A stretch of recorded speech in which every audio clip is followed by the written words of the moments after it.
গ্রাম ছিল যে নবী করিম সাল্লাল্লাহু আলাইহি ওয়াসাল্লামের ঘাম সাহাবায়ে কেরামরা উম্মাহাতুল মুমিনিনরা শিশির মধ্যে রেখে দিতেন কোন অনুষ্ঠানে অথবা বিশেষ কোন দিনে তারা আতর হিসাবে ব্যবহার করতেন। এত ঘ্রাণ ছিল আল্লাহ নবীজির ঘামের মধ্যে। কিন্তু আমরাও ঘামি, আমাদের শরীর থেকে ঘাম ঝরে, কিন্তু দুর্গন্ধে মানুষ পাশে বসে না। তাহলে পৃথিবীর জমিনে এমন কোন পুরুষ বা মহিলা নাই যে নবীজির এই ক্ষেত্রেও অনুসরণ করতে পারবে। তাহলে যার অনুসরণ সব ক্ষেত্রে করা যায় না, তিনি কিভাবে উসওয়াতুন হাসানা হলেন, তিনি কিভাবে উত্তম আদর্শ হলেন? এইভাবে বলতে গেলে অনেক সময়ের প্রয়োজন, হাজার হাজার উদাহরণ পেশ করা যাবে, উদাহরণ দেওয়া যাবে। কিন্তু আমার বোঝানোর বিষয় হলো যে যেই ব্যক্তির সব কাজ অনুসরণ করা যায় না, অনুকরণ করা যায় না, তিনি কিভাবে উসওয়াতুন হাসানা বা উত্তম আদর্শ হলেন? এর উত্তর হলো, এই জিনিসগুলোর উত্তর বুঝতে হলে আমাদেরকে প্রিয় নবীজি সাল্লাল্লাহু আলাইহি ওয়াসাল্লামের জীবনী বুঝতে হবে। আল্লাহ নবী সাল্লাল্লাহু আলাইহি ওয়াসাল্লামের 63 বছরের জীবনী আমাদেরকে বুঝতে হবে। নবী করিম সাল্লাল্লাহু আলাইহি ওয়াসাল্লামের জীবনের 63টা বছরের দুইটা ভাগ। প্রথমত জন্ম থেকে নিয়ে 40 বছর পর্যন্ত একটা ভাগ, আর 40 থেকে নিয়ে মৃত্যু পর্যন্ত 23 বছরের জিন্দেগির মধ্যে রয়েছে আরেকটা ভাগ। নবী করিম সাল্লাল্লাহু আলাইহি ওয়াসাল্লামের জন্ম থেকে নিয়ে 40 বছর পর্যন্ত যত অলৌকিক ঘটনা ঘটেছে, যা কিছু হয়েছে, সব নবী করিম সাল্লাল্লাহু আলাইহি ওয়াসাল্লামের নবুয়তের প্রমাণ। তিনি যে নবী হবেন সেটার প্রমাণ। তো নবী করিম সাল্লাল্লাহু আলাইহি ওয়াসাল্লামের এই যে এতক্ষণ উদাহরণের মাধ্যমে বোঝানোর চেষ্টা করেছিলাম যে এই এমন অনেক কাজ রয়েছে যেই কাজের অনুসরণ পৃথিবীর কোনো ব্যক্তি করতে পারে না, কি পৃথিবীর কোনো মানুষ করতে পারে না, কোনো পুরুষ করতে পারে না, কোনো নারী করতে পারে না, এমন কোনো ব্যক্তি নাই, পীর পলোয়ার নাই যে নবীজির এই কাজগুলোর অনুসরণ করবে। যার সব কাজ অনুসরণ করা যায় না, তিনি কিভাবে উত্তম আদর্শ হলেন? এর উত্তর হলো, জন্ম থেকে নিয়ে 40 বছর পর্যন্ত নবীজির যে এই 40 বছরের জীবনের অধ্যায় রয়েছে, এই অধ্যায়টা হলো তিনি যে নবী হবেন তার নবুয়তের প্রমাণ। কিন্তু উম্মতের জন্য শরীয়তের দলিল নয়, উম্মতের জন্য এই কাজগুলো অনুসরণীয় নয়, অনুকরণীয় নয়। উম্মতের জন্য এগুলা হচ্ছে আলোচ্য বিষয়, আলোচনার বিষয়। আর 40 থেকে নিয়ে মৃত্যু পর্যন্ত এই যে 23 বছরের জীবনী, এই জীবনীটা হচ্ছে উম্মতের জন্য অনুকরণীয়, অনুসরণীয়। কিন্তু কিছু জাহেল আছে যে জাহেলগুলা, মূর্খগুলা এই জিনিসগুলা, এই কথাগুলা না বোঝার কারণে নির্দিষ্ট একটা মাসের নির্দিষ্ট সময়ে রাস্তার মধ্যে মিলাদুন নবীর নাম করে মিছিল নিয়ে নেমে পড়ে। তখন একটা মিছিল তারা দেয়, বলে যে বিশ্বনবীর আগমন শুভেচ্ছার স্বাগতম। তো বিশ্বনবীর আগমন শুভেচ্ছার স্বাগতম, এই কথার হয়তো দুইটা অর্থ হতে পারে। এক নম্বর, হয়তো বিশ্বনবী সাল্লাল্লাহু আলাইহি ওয়াসাল্লাম আবার জন্মগ্রহণ করেছেন, এজন্য তারা বলে বিশ্বনবীর আগমন শুভেচ্ছার স্বাগতম। অথবা বিশ্বনবী সাল্লাল্লাহু আলাইহি ওয়াসাল্লাম আবার জন্মগ্রহণ করেন নাই, বরং মদিনা থেকে, রওজা থেকে তাদের মিছিলে শামিল হয়েছেন, এজন্য তারা বলে বিশ্বনবীর আগমন শুভেচ্ছার স্বাগতম।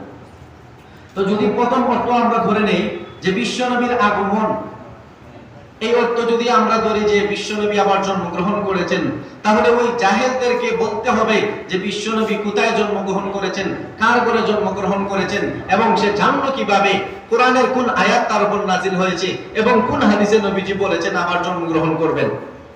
তার মানে এই অর্থে তারা বলে না। তাহলে কোন অর্থ বলে? দ্বিতীয় অর্থে। দ্বিতীয় অর্থ কি?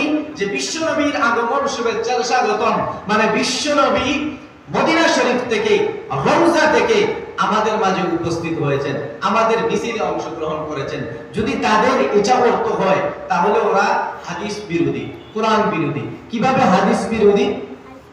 কারণ নবীজি সাল্লাল্লাহু আলাইহি ওয়াসাল্লাম বলেছেন, আল আম্বিয়াউ আহইয়াউন ফি কুবুরিহিম ইউসাল্লুন, নবীরা আম্বিয়ায়ে কেরামরা কবরের মধ্যে জীবিত। এখানে আরেকটা ব্যাখ্যা রয়েছে।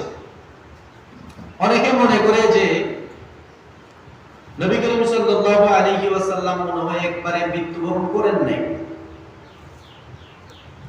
এজন্য জিন্দা নবী। মৃত্যুবরণ করেন নাই এজন্য মনে হয় জিন্দা নবী না, এই ব্যাখ্যাটা ভুল। আল্লাহ তাআলা বলেছেন ইন্নাকা মাইয়িতুন ওয়া ইন্নাহুম মাইয়িতুন।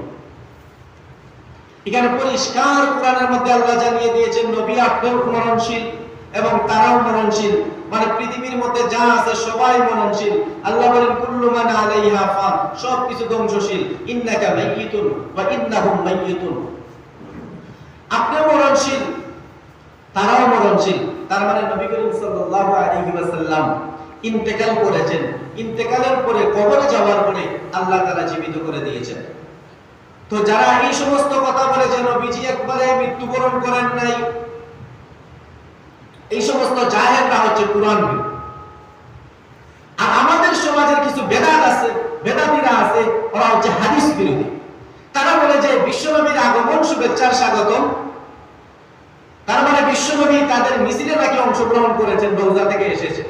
অথচ সহিহ হাদিসের মধ্যে আসছে আল আমবিয়াউ আহইয়াউন ফি কুবুরিহিম ইউসাল্লুন, নবীরা মৃত হওয়ার কবরে যাওয়ার পরে আল্লাহ তাআলা তাদেরকে জীবিত করে দিয়েছেন। তারা কোথায় থাকেন? ফি কুবুরিহিম, তারা তাদের কবরের মধ্যে থাকেন। তারা কি করেন? ইউসাল্লুন, তারা সেখানে নামাজ পড়েন। আর আমাদের বেদাতীরা বলে যে বিশ্বনবীর আগমন শুভেচ্ছার স্বাগতম, বিশ্বনবী নাকি রওজা থেকে তাদের মিলাদ মাহফিলে অংশগ্রহণ করেছেন, তাদের মিছিলে অংশগ্রহণ করেছেন, নাউযুবিল্লাহ। অথচ বিশ্বনবী বলে গেছেন যে নবীরা কবরের মধ্যে জীবিত, আল্লাহ জীবিত করে দিয়েছেন এবং তারা কবরের মধ্যে থাকেন।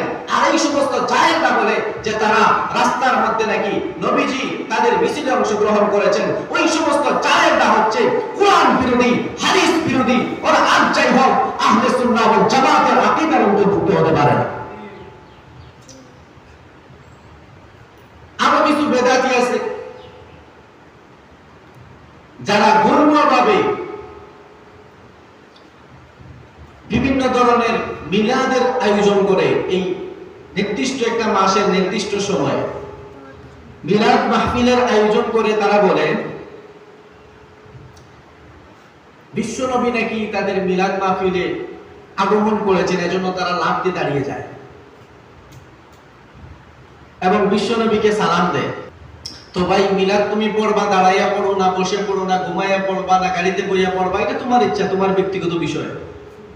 কিন্তু তুমি মূলগতভাবে বসা ছিলা, হঠাৎ দাঁড়িয়ে গেলা কেন?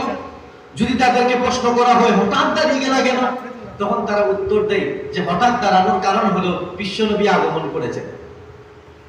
এখন আমরা যদি বলি বিশ্বনবী আগমন করেছেন, দেখলো না খেলা, তখন তারা বলে ভাই আমরা যে দাঁড়ালাম, আপনি যে দাঁড়ালেন না, কেন দাঁড়ালেন না? আপনি তো ওয়াহাবি। বিভিন্ন ধরনের গালি আমাদেরকে শোনায়া দেয়, গালির ভুলে দিয়ে আমাদেরকে শেষ করে দেয়। আমরা নাকি ওয়াহাবি, আমরা নাকি জাহান্নামী, আমরা নাকি 72 দলের একটা দল।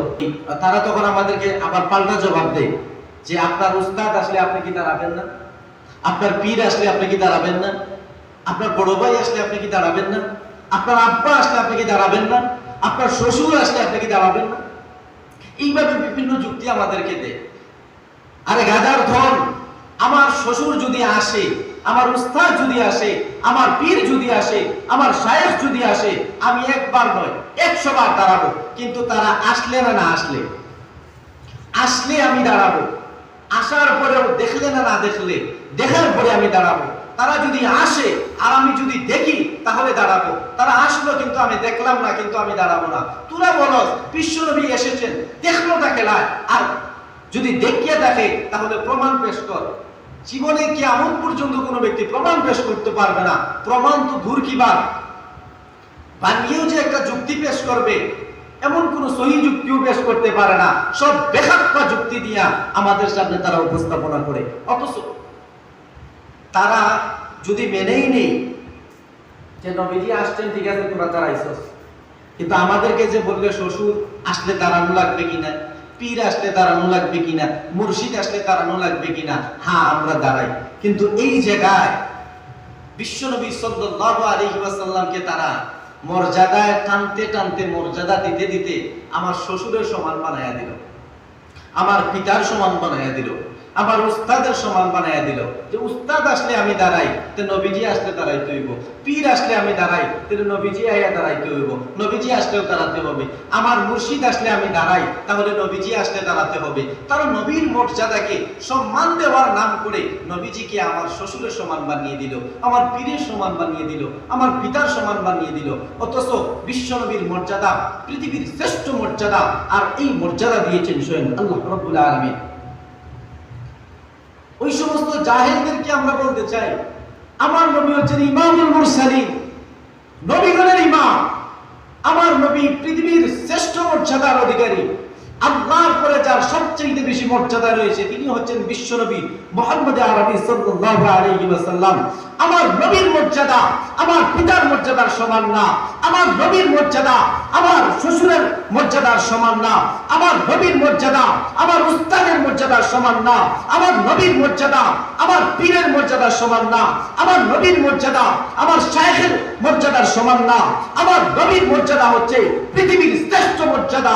তোমার মতো জাহেল যে নবীর সম্মান দিতে গিয়া নবীকে নিচে নামিয়ে দিবে, এই বেখাপ্পা যুক্তি দিয়া, এই যুক্তির জন্য কোরআন হাদিসে আল্লাহ তাআলা যথেষ্ট যুক্তি দিয়েছেন। তোমার বেখাপ্পা যুক্তির জন্য কোনো কিছু বাকি রাখেন। এজন্য নবীর মর্যাদা হচ্ছে পৃথিবীর শ্রেষ্ঠ মর্যাদা।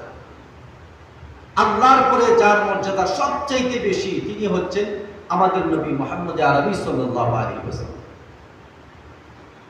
তো বলছিলাম, জন্ম থেকে নিয়ে 40 বছর পর্যন্ত নবীজির যা অলৌকিক ঘটনা ঘটেছে, এই সবগুলা তিনি যে নবী হবেন তার নবুয়তের প্রমাণ।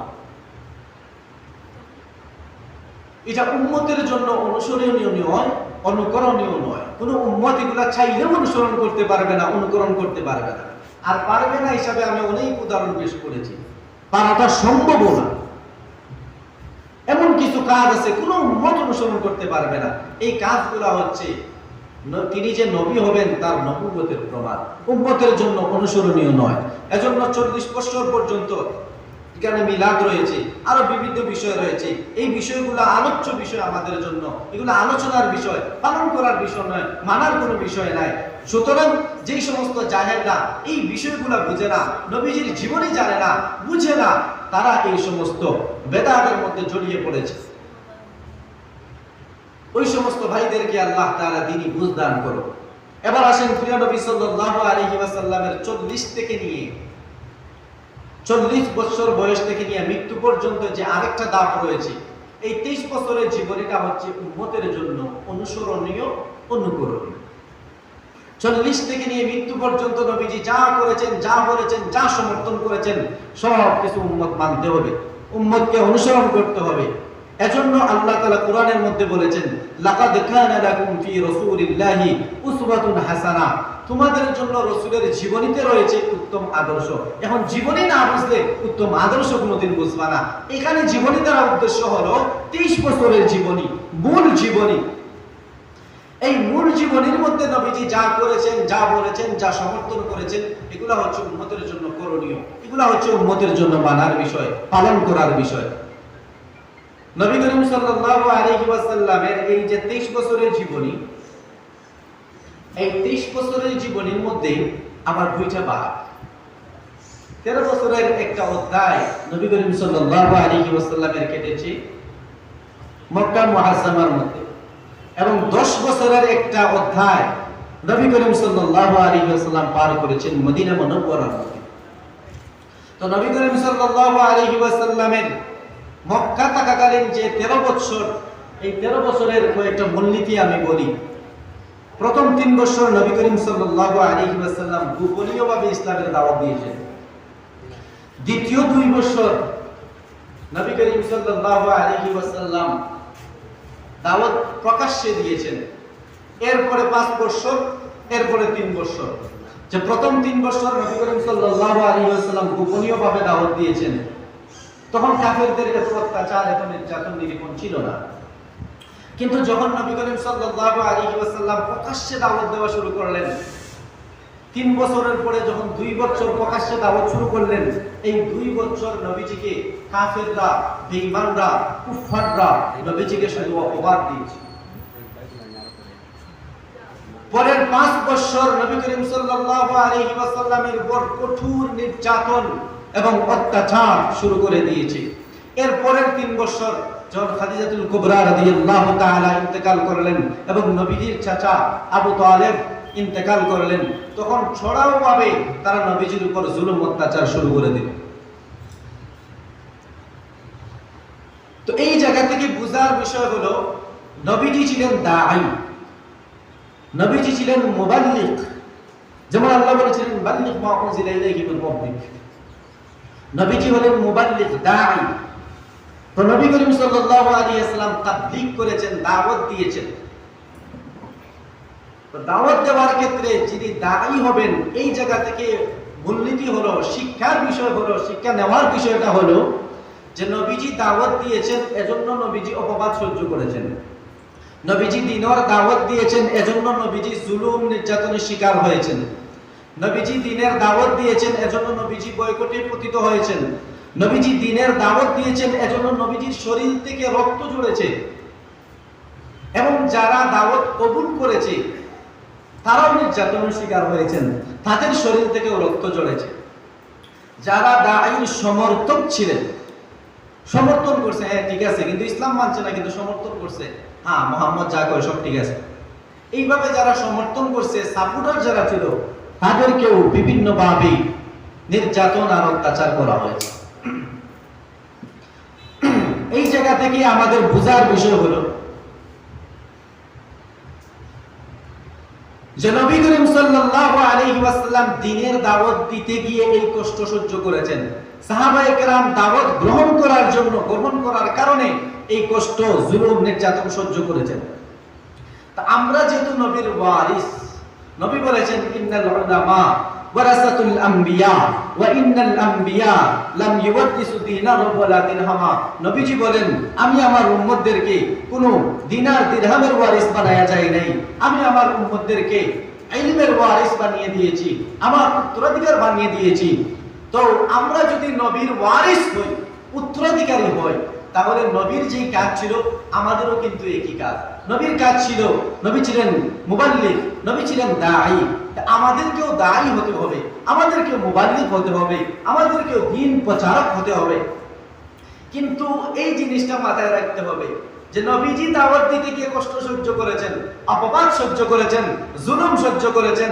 আমরাও যখন দ্বীনের দাওয়াত দিব, তখন আমাদের উপরও বিভিন্ন ধরনের অপবাদ আসতে পারে, আমাদের উপরও জুলুম নির্যাতন করা হতে পারে, আমাদের উপরও বিভিন্ন ধরনের মামলা হামলা হতে পারে, আমরাও বিভিন্ন ধরনের হয়রানির শিকার হতে পারি, আমাদের ব্যক্তি জীবনে আক্রমণ আসতে পারে, আমাদের পারিবারিক জীবনে আক্রমণ আসতে পারে, আমাদের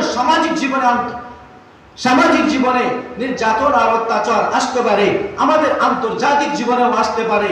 এমনও হতে পারে যে সন্তানকে এতিম করা লাগতে পারে, এমনও হতে পারে স্ত্রীকে বিধবা করা লাগতে পারে, এমনও হতে পারে মায়ের কুল খালি করা লাগতে পারে, একমাত্র কারণ দাওয়াত দেওয়ার জন্য। সুতরাং মুসলমান প্রস্তুত হতে হবে।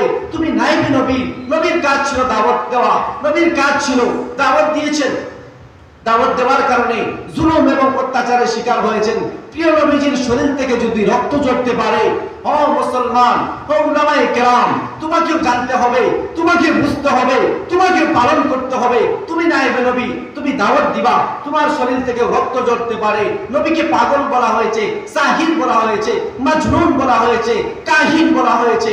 তোমাকেও বিভিন্ন ধরনের অপবাদ দেওয়া হতে পারে, তুমিও বিভিন্ন ধরনের লাঞ্ছনার শিকার হতে পারো, তোমার উপরও নির্যাতনের স্টিম রুলার চাকরি দিতে পারে। কিন্তু মুসলমান, তুমি প্রতিজ্ঞা করতে হবে, যতদিন নিজের শরীরে রক্ত রয়েছে, রক্ত থাকতে আমাদের মূল কাজ আমরা চালিয়ে যাব, ইসলামের দাওয়াত চালিয়ে যাব, ততদিন পর্যন্ত চালিয়ে যাবে যতদিন পর্যন্ত আল্লাহর জমিনে ইলায়ে কালিমাতুল্লাহ এবং যতদিন পর্যন্ত ইসলামী শরিয়া, ইসলামী ইমারা কায়েম না হবে, ততদিন পর্যন্ত আমাদের এই সংগ্রাম, দাওয়াতের কাজ, মুবাল্লিগের কাজ চালিয়ে যেতে হবে ইনশাআল্লাহ। তো আমরা হচ্ছি মুবাল্লিগ, আমরা হচ্ছে দাঈ। আমরা যখন দাওয়াতের কাজে বের হব, তখন নবীজিকেও যেভাবে প্রথম 2 বছর অপবাদ দেওয়া হয়েছে, আমাদের উপরও বিভিন্ন ধরনের অপবাদ দেওয়া হতে পারে। কিন্তু মনে করতে হবে যে অপবাদ আমার উপর আসলে এটা নবীর সুন্নাহ। এরপরে নবীজিকে পরের 5 বছর বিভিন্ন ভাবে কষ্ট দেওয়া হয়েছে, বয়কট করা হয়েছে।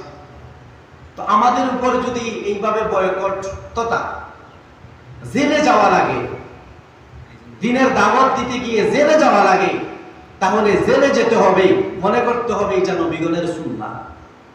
কারণ নবী দিনের দাওয়াত দিতে গিয়া, ইসলাম প্রচার প্রসার করতে গিয়া যদি বয়কটে পতিত হতে পারেন, তাহলে আমি আপনি নবীজির চাইতে দামি হয়ে যাই নাই, সাহাবায়ে কেরামের চাইতে দামি হয়ে যায় নাই, আমিও জেলে যাওয়া লাগতে পারে, আমিও বিভিন্ন ধরনের জুলুম এবং টর্চারের শিকার হওয়া লাগতে পারে। সুতরাং এটা নবীর সুন্নাহ হিসাবে ভেবে নিতে হবে। এইভাবে নবীজিকে যেভাবে বিভিন্ন ধরনের কষ্ট দেওয়া হয়েছে, আমাদের উপরে এইভাবে নানান ধরনের কষ্ট আসতে পারে, নির্যাতন আসতে পারে, জালিমরা আমাদেরকে বিভিন্ন ভাবে কষ্ট দিতে পারে। তো সব কিছুর উপরে এই জিনিসটা মাথায় রাখতে হবে, আমি মুবাল্লিগ, আমি দাঈ। নবীজি দাওয়াত দিতে গিয়ে কষ্ট করেছেন, আমিও কষ্ট করব। নবীজি দাওয়াত দিতে গিয়ে অত্যাচারিত হয়েছেন, আমিও জুলুমের শিকার হব। এইভাবে নিজেকে শক্ত করে, শক্ত মান মানসিকতা তৈরি করে আমাদেরকে এই দাওয়াতের কাজে এগিয়ে যেতে হবে। প্রত্যেকটা ঘরে ঘরে কোরআনের দাওয়াত পৌঁছে দিতে হবে, প্রত্যেকটা ঘরে ঘরে ইসলামের দাওয়াত পৌঁছে দিতে হবে।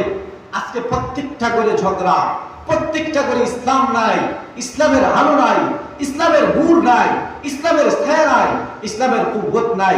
আজকে ঘরে ওরে কি গোর তো অনেক দূর কি বাদ, আমাদের দেশের মধ্যে মুজাহিদ খুঁজে পাওয়া যায় না, কারণ আমাদের দাওয়াতি কার্যক্রম দুর্বল হয়ে পড়েছে। আমরা যখন দাওয়াত দিতে যাই, তখন কোনো বেঈমান যখন আমাদেরকে গালি দেয়, তখন আমাদের শরীর ঠিক থাকে না, মাথা ঠিক থাকে না, মাথা গরম হয়ে যায় যে আমাকে কেন দাওয়াত দিল, কেন আমাকে আঘাত করলো, কেন আমাকে গালি দিল, কেন সে আমাকে বকা দিবে, আমি তো তার খাই না, আমার পুরনো যে পোশাক আছে এটা তো তার না, আমার টাকার পোশাক। তো এইভাবে আমাদের বিভিন্ন ধরনের আমাদের মাথা গরম হয়ে যায়, মাথা নষ্ট হয়ে যায়, কেন আমাকে গালি দিবে। কিন্তু মুসলমান ভুলে গেলে চলবে না, এটা নবীর সুন্নাহ, তোমাকে গালি দিবেই, নবী গালি সহ্য করেছেন। কেউ যদি আমাদেরকে তাপ্পড় মারে, আমি দাওয়াত দিছি, একজনে আমার তাপ্পড় লাগাই দিছে, কানের নিচে কয়টা বাজাই দিছে, তো এগুলো শোনার পরে আমার মাথা গরম হয়ে গেছে, আমি আরো 2টা লাগাই দিছি। এটা দাওয়াত না। দাওয়াত হচ্ছে আঘাত করবে, কিন্তু নীরবে সহ্য করতে হবে, তোমার কাজ চালিয়ে যেতে হবে, এটা নবীর সুন্নাহ। তাহলে নবীজির এই 13 বছরের এই জীবনী থেকে আমরা এই মূলনীতিটা অবলম্বন করতে পারি। আপনারা ইতিহাস সকলে জানেন, সেই ইতিহাস বলার উদ্দেশ্য না আমার, এই ইতিহাস সকলে জানে সাহাবায়ে কেরাম কি পরিমাণ কষ্ট সহ্য করেছেন, নবীজি কিভাবে কি পরিমাণ কষ্ট সহ্য করেছেন। সামান্য একটা বর্ণনা দিই। নবী করিম সাল্লাল্লাহু আলাইহি ওয়াসাল্লাম একবার নামাজে ছিলেন, কাফেররা পরামর্শ করে সবাই ঐক্যবদ্ধ হয়ে এক কাফেরকে দায়িত্ব দিল যে উটের নাড়িভুড়ি তুমি নবীজি যখন সিজদার মধ্যে যাবে তখন তার ঘাড়ের মধ্যে রেখে দিবে। তো নবী করিম সাল্লাল্লাহু আলাইহি ওয়াসাল্লাম যখন সিজদার মধ্যে গেলেন, যাওয়ার পরে উটের নাড়িভুড়ি সব কিছু নবী করিম সাল্লাল্লাহু আলাইহি ওয়াসাল্লামের গাড়ির উপর রেখে দেওয়া হলো। নবী করিম সাল্লাল্লাহু আলাইহি ওয়াসাল্লাম সিজদা থেকে উঠতে পারছেন না, প্রিয় নবী সিজদা থেকে। হযরত ফাতেমা যুহরা রাদিয়াল্লাহু তাআলা এই দৃশ্যটা দেখলেন, দেখার পরে দৌড়ে গেলেন, যে নবীজির এই ঘাড় থেকে এই উটের নাড়িভুড়ি ময়লাটি সরালেন। এরপরে আল্লাহর নবী সিজদা থেকে উঠলেন। এই পরিমাণ কষ্ট দেওয়া হয়েছে নবীকে, ব্যক্তিগতভাবে কষ্ট দেওয়া হয়েছে, পারিবারিকভাবে কষ্ট দেওয়া হয়েছে। যারাই ইসলাম ধর্ম গ্রহণ করেছে তারাই তাদের শত্রু, কাফেরদের শত্রু হয়ে গেছে, তারাই কাফেরদের টার্গেটে পরিণত হয়ে গিয়েছে। এজন্য আমরা মুসলমান, পৃথিবীর মধ্যে যত কাফির বেঈমান কুফফার আছে তারা কেউ আমাদের বন্ধু না, তারা সবাই আমাদের শত্রু। ইহুদি বলেন, নাসারা বলেন, খ্রিস্টান বলেন, নাস্তিক বলেন, তারা কেউ মুসলমানদের বন্ধু না। তারা সবাই ঐক্যবদ্ধ যে কিভাবে মুসলমানদেরকে ধ্বংস করা যায়, কিভাবে মুসলমানদেরকে আল্লাহর জমিন থেকে উৎখাত করে দিতে চায়। তারা সবাই ঐক্যবদ্ধভাবে মুসলমান গোষ্ঠীকে আল্লাহর জমিন থেকে বিদায় করে দিতে চায়, খেদিয়ে দিতে চায়। এটা তাদের প্রধান টার্গেট। আমরাও তাদেরকে বলে দিতে চাই, আল্লাহ বলেছেন মাকারু ওয়া মাকারাল্লাহ ওয়াল্লাহু খায়রুল মাকিরিন।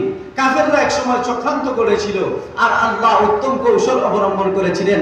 হে দুনিয়ার কাফির কুফাররা, হে বাতিল শক্তিরা, তোমরা জেনে রাখো যেই সমস্ত বাতিলরা, ইহুদিরা, নাসারা, খ্রিস্টান, বৌদ্ধ, নাস্তিক, সেকুলার, যারা ইসলামকে ধ্বংস করে দিতে চায়, ইসলামের বাতিকে নিভিয়ে দিতে চায়, ওই সমস্ত কুফার বিশ্বকে আমরা বলতে চাই যেই আল্লাহ আগে ইসলামকে হেফাজত করার জন্য যথেষ্ট ছিলেন, আমরা মনে প্রাণে বিশ্বাস করি সেই আল্লাহ ইসলামকে রক্ষা করার জন্য আগের মতো যথেষ্ট আছেন, ঠিক কিনা? এজন্য ঈমানকে শক্ত করতে হবে, মজবুত করতে হবে। যে আমি দাওয়াত দিতে গেলে আমার উপর কষ্ট আসবে, নির্যাতন আসবে, কিন্তু কোনো কষ্ট এবং নির্যাতনকে তোয়াক্কা করা যাবে না। কোনো কষ্ট এবং নির্যাতনকে, সব কষ্ট এবং নির্যাতনকে উপেক্ষা করে চলতে হবে। এটাই আমাদের মিশন, এটাই আমাদের মিশন। আমার নবী দাঈ ছিলেন, মুবাল্লিগ ছিলেন, কষ্ট সহ্য করেছেন, আমাদেরকে এমন হতে হবে। এটা ছিল নবী করিম সাল্লাল্লাহু আলাইহি ওয়াসাল্লামের মাক্কি জীবনের 13টি জীবনের একটা মূলনীতি বললাম।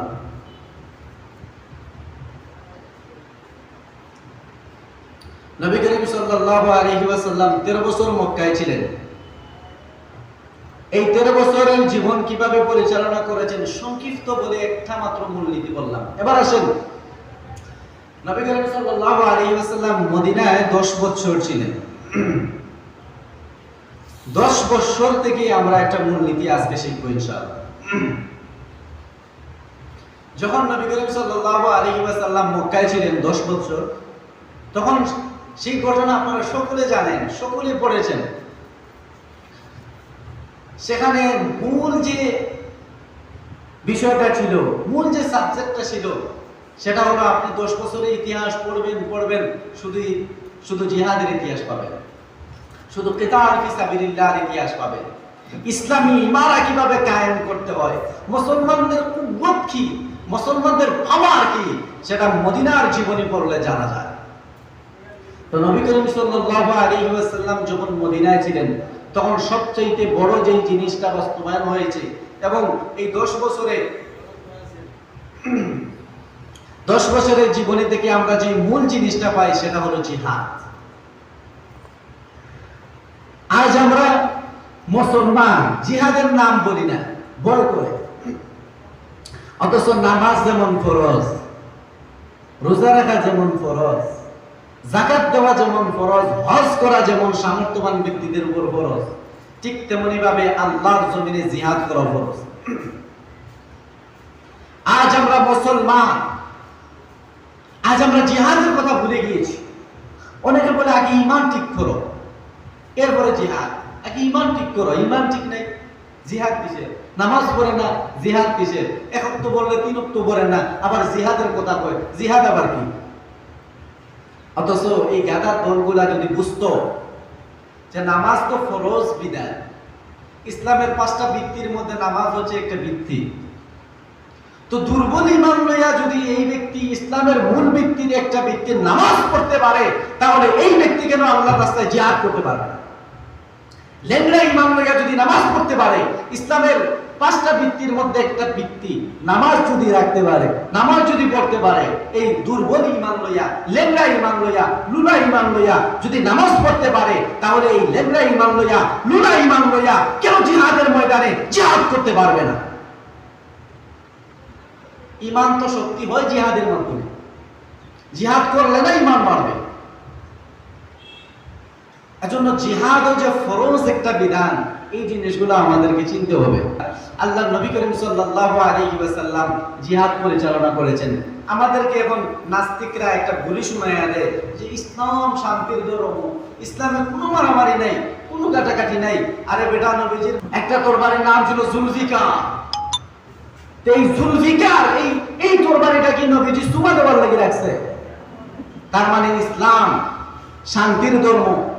কিন্তু কেউ যদি এই ইসলামকে অশান্তি বানাতে চায়, কেউ যদি এই ইসলামকে নিয়ে চিরিমিনি করে, কেউ যদি এই ইসলামকে নিয়ে জঙ্গির আখ্যা দেয়, কেউ যদি ইসলাম নিয়ে অপব্যাখ্যা করে, কেউ যদি ইসলামের ক্ষতি সাধন করতে চায়, কেউ যদি মা বোনদের ইজ্জতের উপর হামলা করে, কেউ যদি মুসলমানদের একটা ভূখণ্ডকে দখল করে নিতে চায়, ওই সমস্ত সন্ত্রাস এবং টেররিজমদের বিরুদ্ধে আল্লাহ তাআলা জিহাদ ফরজ করে দিয়েছেন। জিহাদ হলো সন্ত্রাস মুক্ত করার নাম। যেই জিনিস দ্বারা সন্ত্রাসদেরকে সাহায্য করা হয়, এই জিনিসটার নামই হচ্ছে জিহাদ। আল্লাহর রাসূল সাল্লাল্লাহু আলাইহি ওয়াসাল্লাম 10 বছর জিহাদ পরিচালনা করেছেন। কাদের বিরুদ্ধে? সহজ উত্তর, সন্ত্রাসদের বিরুদ্ধে। সবচাইতে বড় সন্ত্রাস ছিল আবু জাহেল, উতবা, সায়বা, মুগীরা। তাদের চাইতে বড় শত্রু পৃথিবীর জমিনে আর কেউ নাই। যে মানুষের ঈমান ছিনিয়ে নিয়ে যায়, তার চাইতে বড় সন্ত্রাস এই পৃথিবীর জমিনে আর হতে পারে না। বর্তমান বিশ্বে যেই সমস্ত কাফেররা, যেই সমস্ত এনজিও সংগঠনরা মুসলমানদের ঈমান নিয়ে যেতে চায়, তাদের চাইতে বড় সন্ত্রাস এই পৃথিবীর জমিনে আর হতে পারে না। এই সমস্ত সন্ত্রাসদের বিরুদ্ধে আবার জিহাদ করতে হবে, আবার জিহাদের ঝান্ডা সমুন্নত করতে হবে। আল্লাহর জমিনে যদি ইলাহে কালিমাতুল্লাহ প্রতিষ্ঠা করতে চাও, আল্লাহর জমিনে যদি ইসলামী শরিয়া চাও, আল্লাহর জমিনে যদি মুসলমানরা মাথা উঁচু করে বাঁচতে চাও, জিহাদ ছাড়া বিকল্প কোনো রাস্তা নাই। এজন্য আজকের এই মদিনার 10 বছরের জীবনী থেকে একটা মূলনীতি নিতে হবে। সেটা হলো ইসলাম তেল মারার জিনিস না, ইসলাম ব্যক্তি পূজার জিনিস না। ইসলাম বড় মূল্যবান একটা সম্পদ। ইসলাম কাউকে তেল মারতে শিখায় নাই। ইসলাম হচ্ছে স্বয়ংসম্পূর্ণ একটা ধর্ম। আল্লাহ তাআলা কোরআনের মধ্যে বলেছেন, ওয়ামাই ইয়াবতাগি গায়রাল ইসলাম দীনা। ইসলাম ছাড়া আর কোনো ধর্ম সত্য না, ইসলাম ছাড়া আর কোনো ধর্মই সত্য না। আর ইসলাম ছাড়া যদি আর কোনো ধর্ম সত্য না হয়, আপনারা একটা প্রশ্ন করতে পারেন, এই প্রশ্নের জবাবটা দিয়ে আমি মূলনীতিটা বলছি। একটা প্রশ্ন তো আসতে পারে যে ইসলাম ছাড়া যদি আর কোনো ধর্ম, সব ধর্ম যদি বাতিল হয় আর ইসলাম ধর্ম যদি একমাত্র সত্য হয়, যেভাবে আল্লাহ ঘোষণা করেছেন, তাহলে আল্লাহ সূরা বাকারার আরেকটা আয়াতের মধ্যে আল্লাহ বলেছেন, লা ইকরাহা ফিদ্দীন। ধর্ম নিয়ে কোনো বাড়াবাড়ি নাই, দিন নিয়ে কোনো বাড়াবাড়ি নাই, ইসলাম নিয়ে কোনো বাড়াবাড়ি নাই। আরেকজনে আরেক ধর্ম পালন করে, তাকে নিয়ে তুমি কোনো বাড়াবাড়ি করতে পারবে না। কেউ হিন্দু ধর্ম পালন করে, করতে দাও। কেউ খ্রিস্টান ধর্ম পালন করে, করতে দাও। কেউ ইহুদি ধর্ম পালন করে, করতে দাও। কেউ আগুনের পূজা করে, কেউ নক্ষত্র পূজা করে, কেউ সূর্যের পূজা করে, তাকে ওইভাবে করতে দাও। ধর্ম নিয়ে কোনো বাড়াবাড়ি নেই। লা ইকরাহা ফিদ্দীন। ধর্ম নিয়ে কোনো বাড়াবাড়ি নাই। তুমি মুসলমান, হিন্দু ধর্ম নিয়ে কথা বলতে পারবে না। তুমি মুসলমান, তুমি খ্রিস্টান ধর্ম নিয়ে কথা বলতে পারবে না। অথচ আল্লাহ এক জায়গায় বললেন লা ইকরাহা ফিদ্দীন, আরেক জায়গায় বললেন ওয়ামাই ইয়াবতাগি গায়রাল ইসলাম দীনা। ইসলাম ছাড়া কোনো ধর্ম নাই। আবার